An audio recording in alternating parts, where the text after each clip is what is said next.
प्रायोजक है माई इंडी फ्यूज। माई इंडी फ्यूज दे रहा है पेट्रोल पंप, डीजल पंप और सीएनजी पंप डीलरशिप पाने का सुनहरा मौका। अभी कॉल करें टोल फ्री नंबर 1800-313-9115 पर।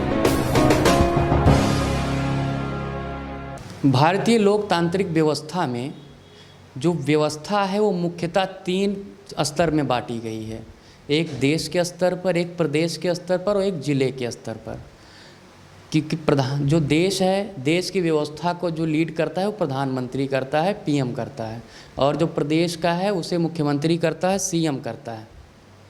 और जो ज़िला है उसे जो लीड करता है वो कोई जनप्रतिनिधि नहीं करता है, उसे एक नौकरशाह करता है, डीएम करता है, जिलाधिकारी करता है। इसलिए कहा भी जाता है कि इस भारतीय लोकतांत्रिक व्यवस्था में 3 लोग सबसे ताकतवर होते हैं, पीएम, सीएम, डीएम। लेकिन माना जाए जो प्रदेश स्तर पर हुआ है, देश स्तर पर पीएम और सीएम काम करते हैं, वो बड़े रूप में काम करते हैं। लेकिन जो ज़मीनी स्तर पर एग्जीक्यूट करना पड़ता है, कानून व्यवस्था को, सिस्टम को पूरा चलाना पड़ता है, वो डीएम को अपने ज़िले में चलाना पड़ता है। माना जाता है एक ज़िले से ही ज़िला बन के ही पूरा देश बनता है और फिर पूरी व्यवस्था वहाँ पे बनती है। ऐसे में ज़िले को कैसे चलाया जाए? जैसे पीएम सीएम अपने काम का बड़ा बातें करते हैं, अपना सिस्टम की तरीके से चलाते हैं, उसके लिए पूरी टीम होती है। लेकिन एक डीएम उस सिस्टम को कैसे चलाता है, ये बहुत ही जानने वाली बात है। इसको लेकर कि एक डीएम को कैसे ज़िला चलाना चाहिए, बांदा के डीएम रहे और इस समय additional director NHM doctor Hiralal ji ने इसके लिए एक किताब लिखी है, डायनेमिक डीएम। इन्होंने एक किताब इसलिए लिखी है क्योंकि बांदा में डीएम थे और डीएम रहते हुए इन्होंने जो काम किए, अपने जो इनोवेशन किए, वो उसके बारे में इन्होंने पूरा उस किताब में ज़िक्र किया है। इसके साथ साथ इन्होंने अपनी पूरी ज़िंदगी को लेकर इसमें ज़िक्र किया है। हालांकि पूरी बात हम डॉक्टर हीरालाल जी से ही जानेंगे कि इन्होंने ये किताब क्यों लिखी है और किताब कब लिखी है, कैसे लिखी है। आपका बहुत बहुत स्वागत है। थैंक यू वार्ता करने के लिए। आप किताब के बारे में बताइए। देखिए, ये किताब जो है डायनेमिक डीएम की, ये सुशासन पे आधारित है। शासन, सुशासन, जिसको हम कहते हैं गवर्नेंस अंग्रेजी में, और गुड गवर्नेंस कहते हैं सुशासन को। जो गवर्नेंस है वो अच्छा होना चाहिए, हम सभी की यही इच्छा है और यही होना भी चाहिए। तो जो शासन सुशासन के सबसे इम्पॉर्टेंट सीट्स हैं, पोस्ट हैं, जगह हैं, वो जैसा भी आप कह रहे थे, पीएम, सीएम और स्थानीय स्तर पर ज़िले में डीएम होता है।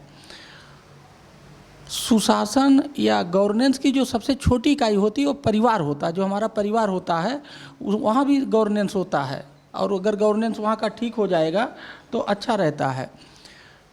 तो ये जो किताब है, ये एक फैमिली के अंदर जो सुशासन या गवर्नेंस होता है उस पर भी लागू होता है। क्योंकि देखिए, फैमिली से गांव बनता है। एक कहते हैं इस गांव में इतने परिवार हैं, फैमिली से गांव बना, गांव से ब्लॉक, ब्लॉक से तहसील, तहसील से जिला। तो जो सबसे छोटी इकाई है गवर्नेंस की, वो फैमिली है।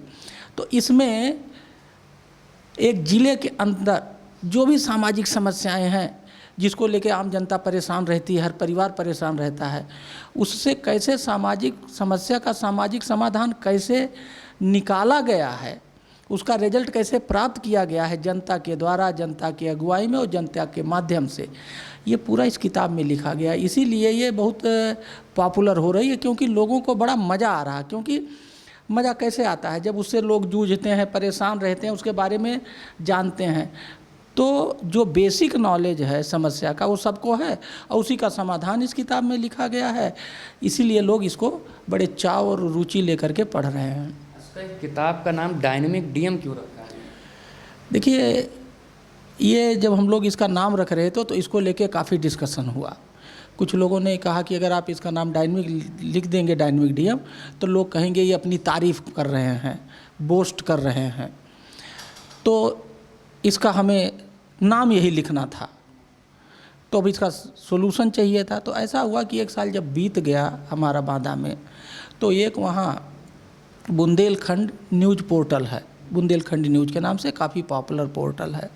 तो उन लोगों ने एक 8 मिनट का 8 सेकंड का एक वीडियो बनाया, डायनेमिक डीएम बांदा, और उन्होंने पूरी कहानी को दिखाया कैसे क्या किया गया और क्या लाभ हुआ। वहाँ से जब उन्होंने वीडियो दिखा दिया 8 मिनट का तो सबको पता लग गया, उन्होंने ही नाम रखा।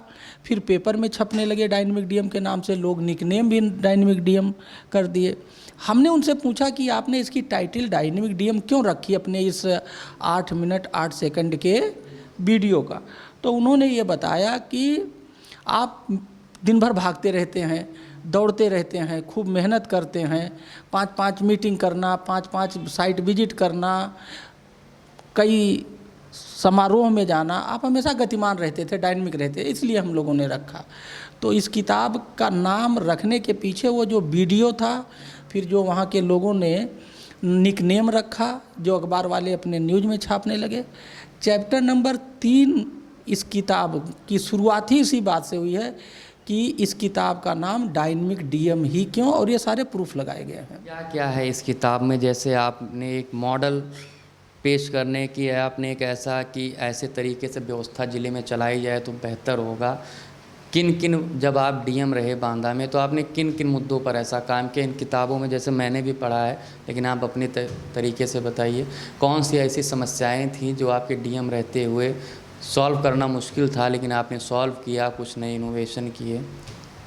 देखिए, बांदा में एक पिछड़ा हुआ ज़िला है, तो वहाँ के लोग, होता ही, अरे साहब हम तो बांदा वाले हैं, यहाँ तो कुछ नहीं हो सकता है, यहाँ तो हम इस तरह के लो लाइफ जीने के लिए पैदा ही हुई है, इसीलिए बांदा में जो निराशा और हताशा दिमाग में रहती है, ये चीज़ आगे नहीं ले जाती है, ये पीछे ले जाती है।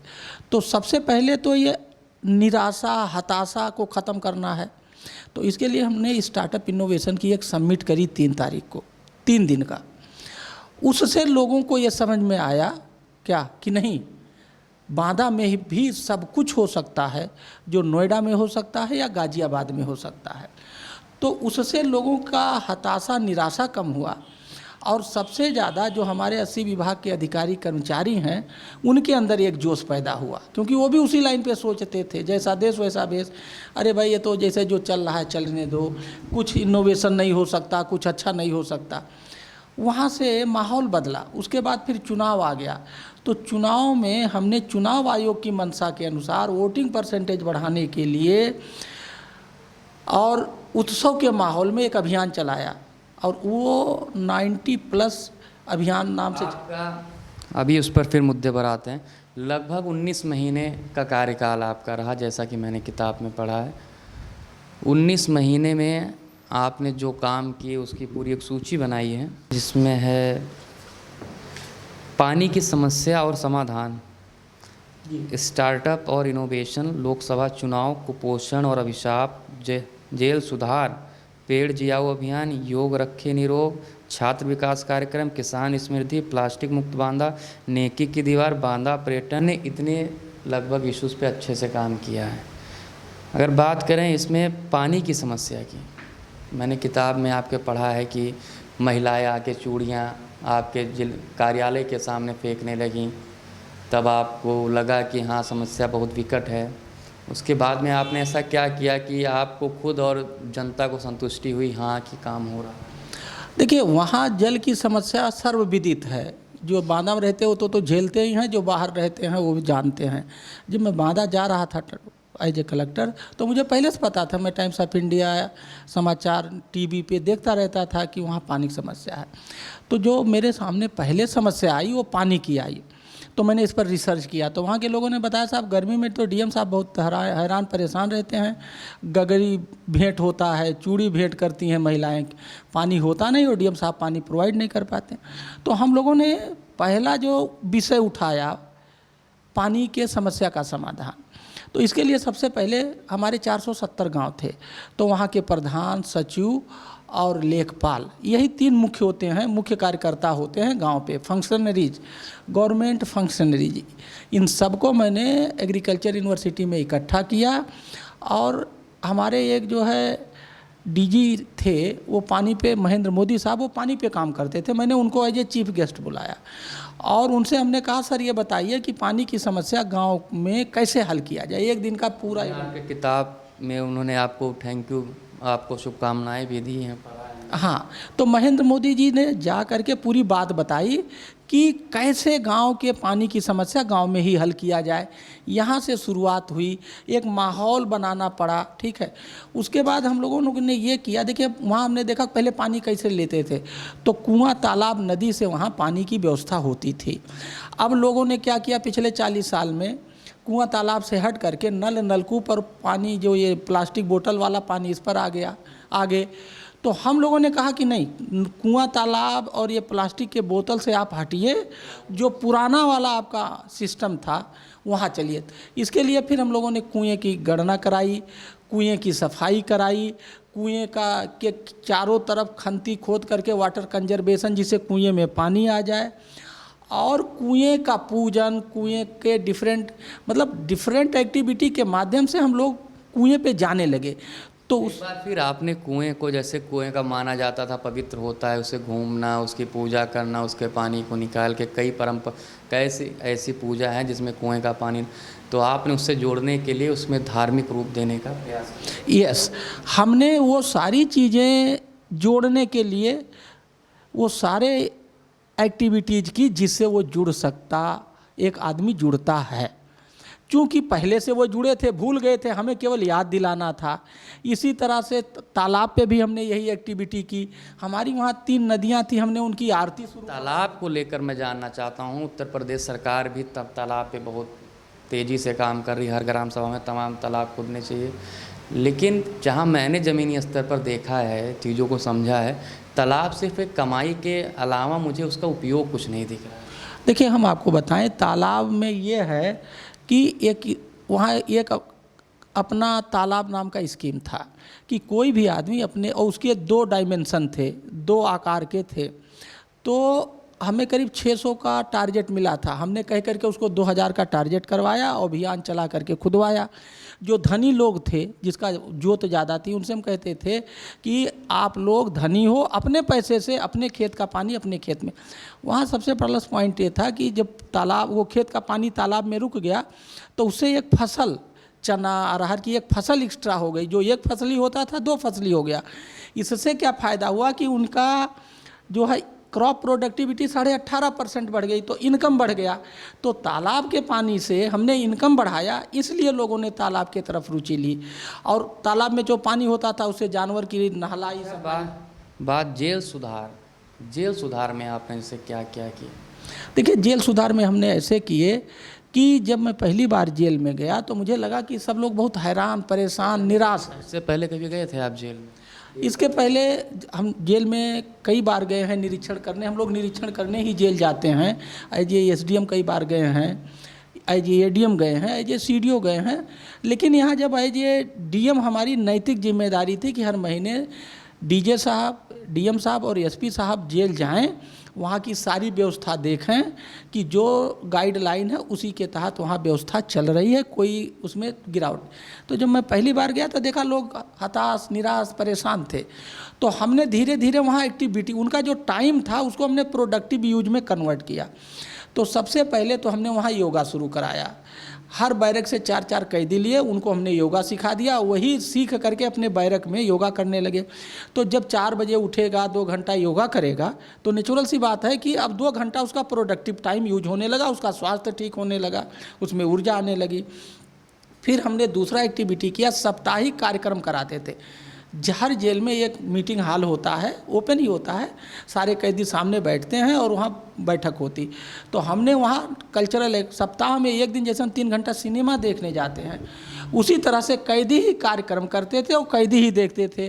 तो उनके अंदर जो सप्ताह भर में निगेटिव ऊर्जा होती थी वो ख़त्म हुई और उनके अंदर जो हुनर था उन्हें दिखाने का मौका मिला, तो जोश आया। इसी तरह से जो पेंटिंग वेंटिंग करने लगते थे, हमने उनको दिलवा दिया पेंट, और जो मटेरियल था वो दिलवा दिया। पूरे जेल को इतना बढ़िया पेंट करके बिल्कुल सजा दिया। ठीक, फिर जो पढ़ने में जिसकी रुचि थी, हमने उनसे पूछा क्या पढ़ना चाहते हो, कौन किताब पढ़ना, उनसे हमने किताब की सूची मंगवाई और किताब दिलवा दिया। तो वो अपनी रुचि के हिसाब से पढ़ने लगे। इस तरह से हमने 10-12 एक्टिविटी। बहुत सारे लोगों को सफाई में बिल्कुल, आपने जेल को एक प्रयोगशाला अच्छा बना दिया, जिसमें पढ़ने से लेकर पेंटिंग और साथ में तिकड़मी तरीके से उनका इस्तेमाल भी कर लिया, जेल को फ्री में पेंट करा लिया। हाँ, जैसे बहुत लोगों को सफाई में बड़ी रुचि होती है, तो हमने उनसे पूछा किसको किसकी सफाई में रुचि है, उनको सफाई की जिम्मेदारी दी। अब सफाई भी साफ होने लगा। पहली जेल है बांदा जहाँ हमने गौशाला खोला, और वो गौशाला में हमने 4 गायें दान में ली, और उसके गोबर से जो वहाँ का फार्म हाउस था उसे वर्मी कंपोस्ट यूज करने लगे, दूध यूज करने लगे। जैसे पानी की समस्या, स्टार्टअप, इनोवेशन, लोकसभा चुनाव, कुपोषण, बांध पर्यटन की चीज़ें हो गई, महिला विकास है, तो लगभग रहता है शेड्यूल में ही, जो भी काम करेगा, जो भी डीएम होगा उस पर काम करेगा, कोई कम करेगा कोई ज़्यादा करेगा। लेकिन आपका जो ये प्लास्टिक मुक्त बांधा है और आपका नेकी की दीवार, ये जो लग रहा है कि आपने इसे अच्छे से किया। प्लास्टिक मुक्त बांधा तो चलिए समझ में आ रहा है कि प्लास्टिक आपने अभियान चलाया हुआ कि प्लास्टिक कम प्रयोग है, लेकिन जो नेकी की दीवार हुआ इसका क्या मतलब है और ये कैसी व्यवस्था है? देखिए, ऐसा है, एक दिन तहसील सदर के श्री अवधेश निगम जो हमारे तहसीलदार थे, वो मेरे सामने आए और कहें सर मैं एक नेकी का दीवार अपने तहसील में चला रहा हूँ और बहुत अच्छा चल रहा है, आप चल के देखिए। तो वो मुझे ले गए और मैं जा कर के मैंने उनके उस नेकी की दीवार को देखा। कुछ नहीं, जैसे आपका ये पीछे दीवार है, ऐसे एक दीवार होती थी और उस पर वो लिख देते थे नेकी की दीवार लिखा था। और लोगों के पुराने कपड़े, हम लोग बहुत जो हमारे पुराने कपड़े होते हैं हम घर में इसे फेंक देते हैं, उनका ये था कि जो आपके पुराने या जिसको आप यूज नहीं करना चाहते हो लेकिन वो यूज होने लायक हैं, उनको वो धुलवा उलवा के ले लेते थे कपड़ों को, और उसका एक रजिस्टर था, रजिस्टर में दर्ज कर लेते थे और उस दीवार पे टंगवा देते। तो एक चपरासी वहाँ बैठा रहता था, जिसको ज़रूरत हो वो आए और लेके जाए। ये हमने गोंडा ज़िले में भी देखा है। हाँ, जगह अब हमें समय नहीं याद है, लेकिन हमने बस से चलते हुए सफ़र करते हुए। हाँ, देखिए, ये कॉन्सेप्ट कहीं विदेश से शुरू हुआ था और ये कई देशों में चल रहा, लेकिन बांदा में ये क्रेडिट मेरा नहीं है। इसको शुरू करने वाले अवधेश निगम है, जो वर्तमान में तहसीलदार से प्रमोट हो करके एसडीएम बिंद की हैं।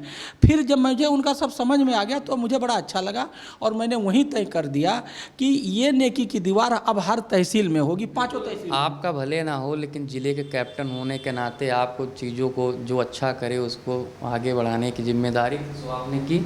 अब बात तो चलिए, आपने सब काम किए, बहुत सारी चीज़ें। लोकसभा चुनाव 2019 में आपने 90% मतदान का प्रतिशत का आपने अभियान चलाया था। कितने प्रतिशत मतदान? देखिए, हमारा जो प्रतिशत 2014 के मुकाबले जो 2019 में बढ़ा वो 10.5% बढ़ा। यूपी में द हाईएस्ट गर्मी का माहौल था, 10.5% बढ़ा। ये 64 के टोटल कितना? 64% के करीब था। 64% हुआ लोकसभा में। यस, तो बेहतर है, क्योंकि मुझे नहीं लगता 45-50 से ज़्यादा हो पाता। 2014 के मुकाबले ये करीब 10.5% बढ़ा। अब ये तो बात रही है आपके 19 महीने के कार्यकाल की, कि लगभग अगस्त 2018 से और 26 फरवरी 2020 तक की। लेकिन आपने इस किताब को लिखा है एक ज़िले की व्यवस्था को कैसे मॉडल के रूप में एक पायलट प्रोजेक्ट चला के आपने बताया कि कैसे व्यवस्था चल सकती है। लेकिन आपने इस किताब में अपनी पूरी जीवनी लिखी कि आप कहाँ पैदा हुए, आप कहाँ पढ़े लिखे, आपकी चॉइसेस क्या थी, आप बचपन में कैसा सोचते थे, आप कैसे पहले आपने इंजीनियरिंग की, उसके बाद में आप पीसीएस बने और फिर आप प्रमोट होकर आईएएस बने। बीच में जितना घटनाक्रम हुआ, आपकी नौकरी, आपने जो आपके अच्छे अधिकारी मिले उनकी तारीफ़ भी की, जो अच्छे अधिकारी नहीं मिले, जो कुछ दूसरे तरह के अधिकारी थे उनका नाम लिए बिना आपने कहा कि जीवन में सीख मिली। क्या मतलब था कि जैसे आप जब डायनेमिक डीएम लिख रहे हैं ज़िले की बात, तो आपको इसमें अपनी हिस्ट्री लिखने का जैसे क्या इसमें मोटिव है? देखिए, ऐसा है, हिस्ट्री लिखने का मोटिव ये है क्योंकि हमारी जो हिस्ट्री है वो बहुत बड़े, मैं किसान परिवार से हूँ, प्राइमरी से पढ़ा हूँ, तो इधर मैंने देखा, मैं प्राइमरी से पढ़ के यहाँ तक पहुँचा। अब इधर जो मैं देख रहा हूँ, लोग प्राइमरी की तरफ से मुंह मोड़ रहे हैं, प्राइमरी को उतना अच्छा नहीं मानते, कॉन्वेंट की तरफ अच्छा मानते। तो मैं इस किताब से ये मैसेज देना चाहता हूँ कि नहीं, प्राइमरी जो हमारी गवर्नमेंट की व्यवस्था थी हम उसी से निकले हैं, वो ख़राब नहीं है, उसका मैं उदाहरण हूँ, इसीलिए मैंने वहाँ के फ़ोटो भी लगाए हैं। तो एक हम संदेश देना चाहते हैं जिससे जो बच्चे, जो गांव देहात के बच्चे हैं, जो अभाव में जी रहे हैं, जिसके पास वो सारी चीज़ें नहीं हैं, उनका मनोबल ना गिरे, उनका मनोबल ये किताब पढ़ने के बाद बढ़े और वो आगे बढ़े। ये इसके पीछे बच्चों का जो गांव में रहते हैं, जिसके पास गाइडेंस नहीं है, रिसोर्स नहीं है, उनको प्रेरित करने के लिए ये हमने लिखा। आपने बहुत लोगों को लिखा कि आप पढ़ने के जिज्ञासु थे, कुछ नया करने के जिज्ञासु, जैसे कि अभी भी आप कर रहे हैं, मॉडल गांव नाम से एक अभियान चला रहे हैं लोग किसानों को जागरूक करने के लिए। क्या आपने एक इसमें लिखा है वाकया कि आप खेल खेलते, साइकिल खेलने वाला, आप साइकिल खोल देते थे, फिर समय रहता था उसमें बांध देते थे। इस खेल के बारे में पहली बार सुना मैंने। हाँ, क्या पढ़ा मैंने। हाँ, एक्चुअली होता है, जैसे आपने बच्चों को देखा होगा कि उनके अंदर कुछ, हर बच्चे के अंदर कुछ नया करने की या कुछ हट के कर, आपने देखा होगा बच्चे होते हैं दीवार को गोद देते हैं या जो है सॉकेट में डाल देते, उन्हें क्या पता कि ये करंट लग जाएगा। तो जो इसको कहते हैं चंचलता या कुछ हट के करने की या खुराफात करने के लिए, इसीलिए कहा जाता है कि जब बच्चे कुछ खुराफात करें या चंचलता करें तो उन्हें रोको ना, वो उनकी पॉजिटिविटी है, केवल उसके डायरेक्शन को पॉजिटिव दिशा में ले जाओ। तो वो मुझे लगता है कि बाद में मैं इंजीनियर बना, वो सब मेरा वो जो बचपन में जो इंजीनियरिंग माइंडसेट था ना, कि इसको खोल करके जब मैं बांधता था उसे, तो लगता था कोई अगर भूल गया तो साइकिल बंधेगी नहीं, फिर मेरी डांट पड़ेगी या पिटाई होगी।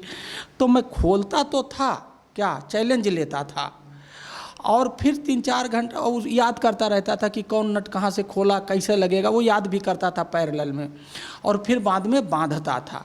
तो उससे क्या हुआ, और ये एक्सरसाइज मैं अक्सर करता था, मतलब सप्ताह में एक दिन, वो मेरा एक तरह से गेम बन गया था। आज कौन सा गेम ऐसा खेलते हैं?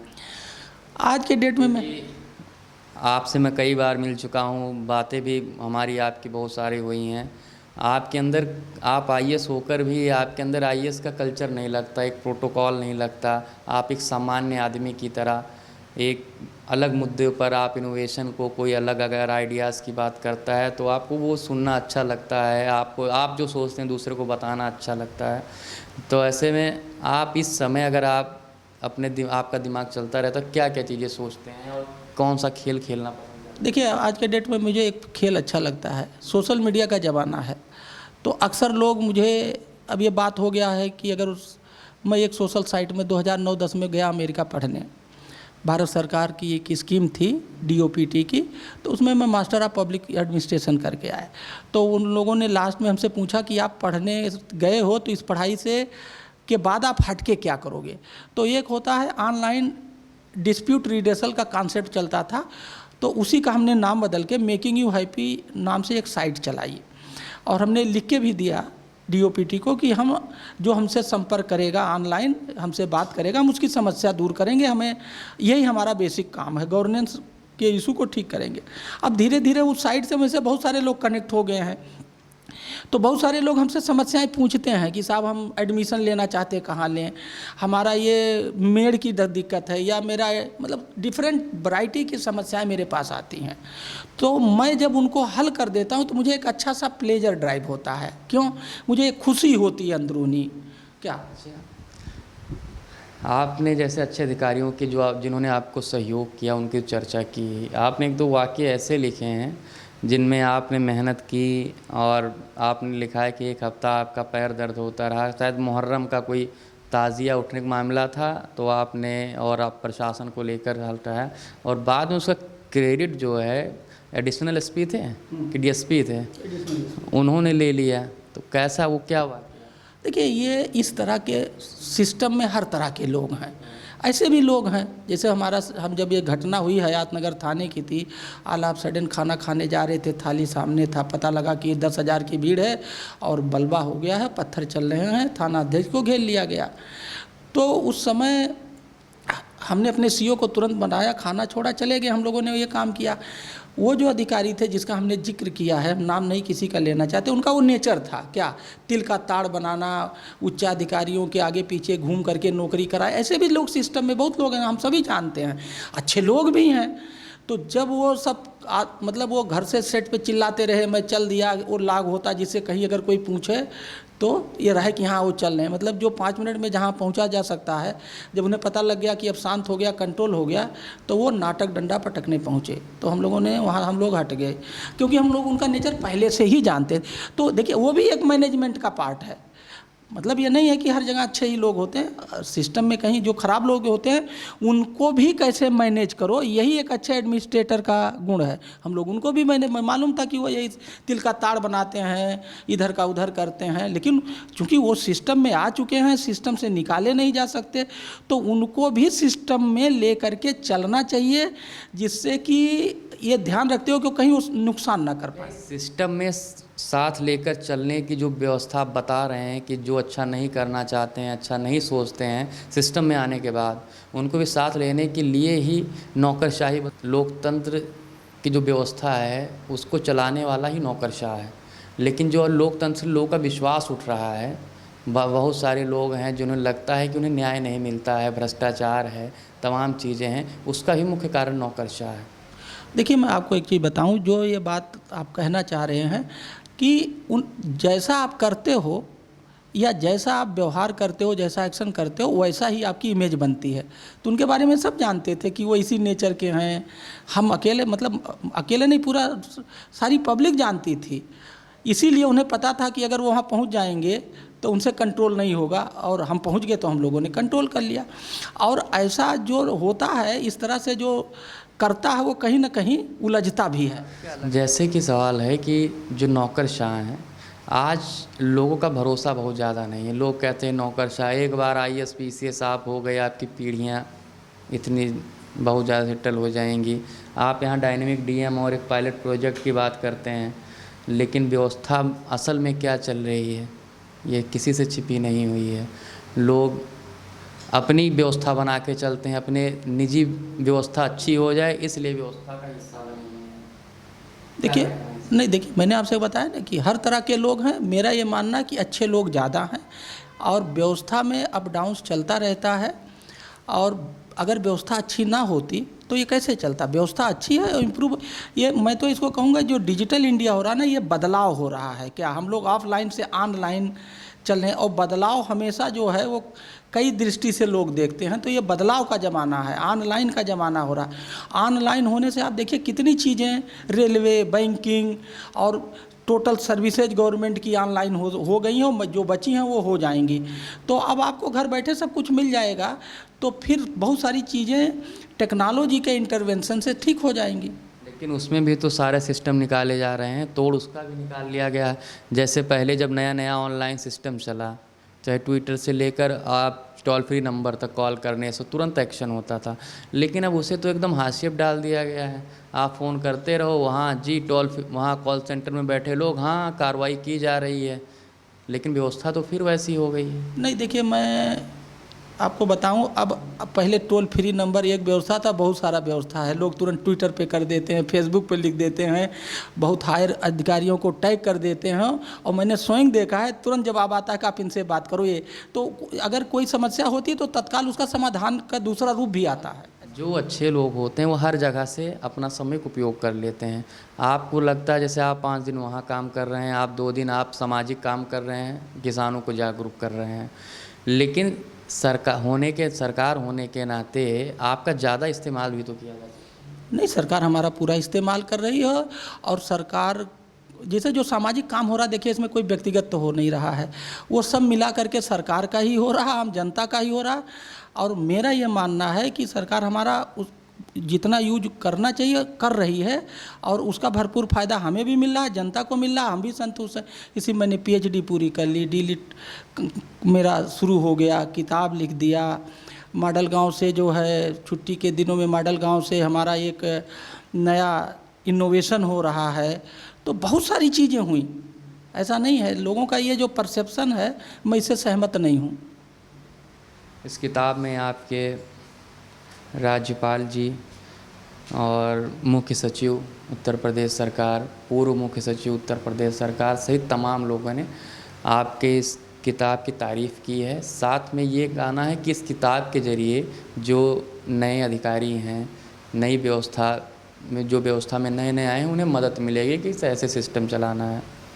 जब आपने इस किताब के बारे में मुख्य सचिव जी को बताया तो क्या कहना?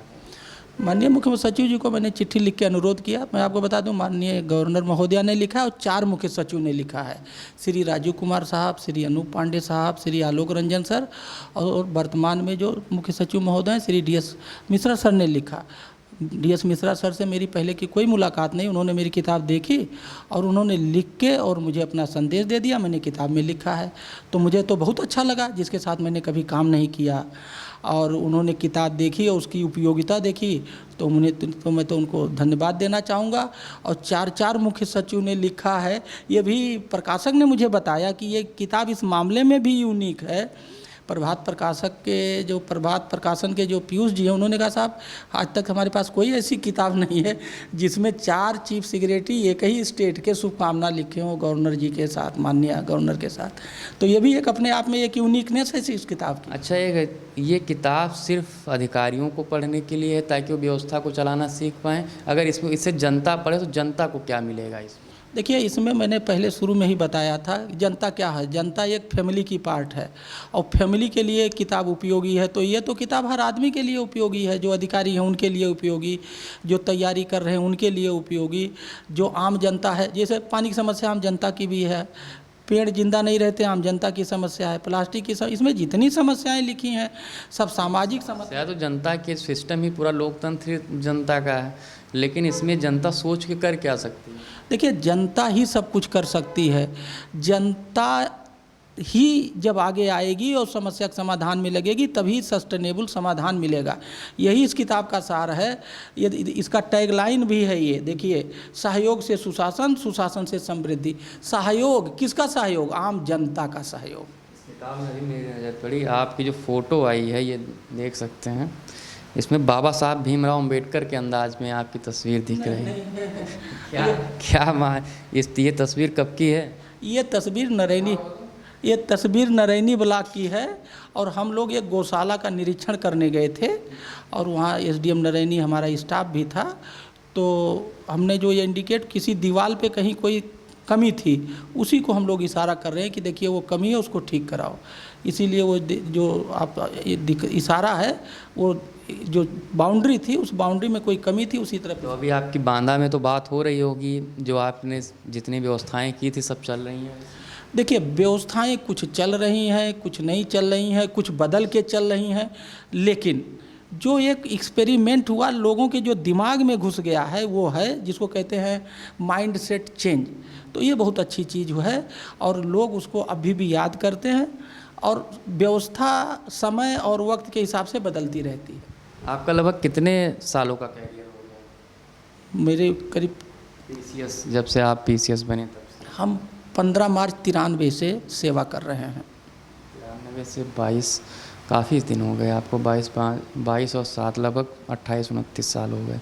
आपने तमाम आप पदों पर रहे, SDM रहे, CDO रहे, नगर पालिका मजिस्ट्रेट रहे, आपने तरह तरह से काम कराया। टैक्सी स्टैंड माफियाओं से शुरू में पंगा लिया आपने, जैसा लिखा है। आप शुरू से ही डायनेमिक रहे हैं। आपने जैसे किताब में दर्ज किया है कि आप जब पढ़ते हैं उसी समय से आपकी सोच जो थी वो कुछ अलग तरीके से थी, आप कुछ अलग ही सोचते थे। आप एक प्रोटोकॉल या फिर ऐसे तरीक़ों पे विश्वास नहीं करते थे, सिर्फ काम पे विश्वास करते थे। तो इस किताब का नाम आप डायनेमिक अधिकारी, डायनेमिक ब्यूरोक्रेट, इस सब पर भी रख सकते हैं, लेकिन सिर्फ 19 महीने का जो कार्यकाल है सिर्फ उसी पे क्यों फोकस? ये अंतिम सवाल है। ये देखिए, DM बताया ना कि PM CM DM एक ऐसी पोस्ट होती है वो बहुत कुछ करती है। जितना हमने 30 साल के रेस्ट 25 साल में नहीं किया, वो सारे प्रयोग मैंने 1.5 साल में कर लिए। और ये हाईलाइटेड पोस्ट होती है और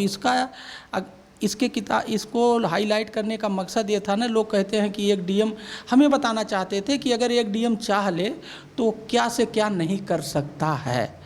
एक हम ये मैसेज देना चाहते हैं। जब हमने पुराने न्यूज़पेपर खंगाले, पुरानी चीज़ें खंगाली, तो चर्चा थी कि आप जो काम कर रहे थे वो कुछ अलग तरीके से कर रहे थे। तो ऐसा कुछ वाकया जिससे मुख्यमंत्री जी ने आपसे?